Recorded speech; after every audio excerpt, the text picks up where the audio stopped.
Hi, so we've learned a lot about table views, and there's still more to learn. You can create an index, for example, and so if you need more information about table views, just look in the documentation, in the organizer documentation, search for UI table view, and you'll get all the information there is to know about table views. Before we proceed with looking at the beginnings of our case study app, I wanted to show you tab bar controllers. And this is a very simple demonstration. If you start a application using the tabbed application template, this is what you're going to get. You're going to get a UI tab bar controller with a first view and a second view. And the first view will have a first view controller, and at the second view will have a second view controller underneath them. There is also a couple of pings for each view controller. First.ping is a circle, and this is a 30 by 30 image. If you're going to create your own icons for tabs, you can certainly do that. You create them to be black 30 by 30, and that is for the regular display. A retina display is 60 by 60. And then second is a square. They give you a square and a circle, and then the retina display is 60 by 60. So now in the storyboard, you can see that my first view, because it is a child, or actually a tab within a tab bar controller, my first view has this icon at the bottom, which is first. And if I look at that tab, I can see that this is a custom identifier with a title of first. And then my second one is also a custom identifier with a title of second. And that title corresponds with the title or the name of the ping that we use here. First at 2x is how we specify the retina ping, so forth. Okay, so now we have backing view controller objects for both our first view controller and our second view controller. And when we run, this is the template. This is the code that the template actually gives us. When we run this code, we'll be able to switch between the first and second view controllers. So we'll do that here. So we can see that it comes up with the first view controller, and we can switch to the second view controller, and so forth. Okay. Now, what if we wanted to add another view controller? We could certainly do that.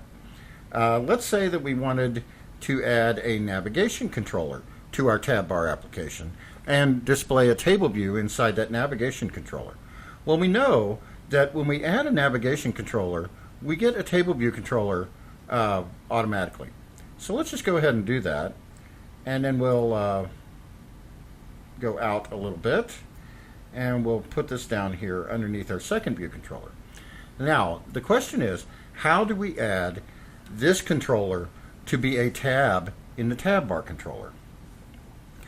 And very simply, what we do is we control on the tab bar, we control on the tab bar controller, and we drag to the new view controller. Now, what kind of segue do we use? We use a relationship segue of view controllers. And this will give us a segue of a kind to our new view controller. And then the table view will be displayed in that new view controller. So the new view controller is a navigation controller, and then the table view will be displayed in that new view controller. And then we can set the title on that, and in this case we'll just call it third view controller. Okay. And now when we run that, it's as simple as that. We see that item has been added. We haven't actually added a title, so it titles it as item. If we go in here and look at our tab, actually it's in the navigation controller. It's a custom of type item.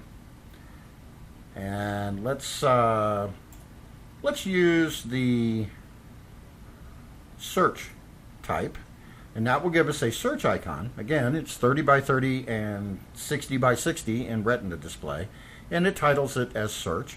And now when we run, we can see that the tabbing part of our application is handled right here in the storyboard. Now, of course, we would definitely put a backing class for the table view controller, but we can see that we can get to our third view controller, which is a table view controller, inside of a navigation controller very easily by just clicking on the third tab. And here's the second view and the first view. And that's it. So tab bar controllers are used when we have a choice at the outset of an application or someplace within an application, when we want to have a choice of typically 2 or more view controllers that the user could go to in a branched type of choice. Navigation controllers are used when we have view controller and then we want to push a new view controller on the stack and a new view controller on the stack and so forth.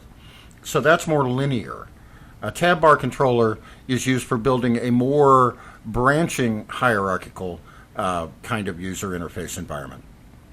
Thank you very much.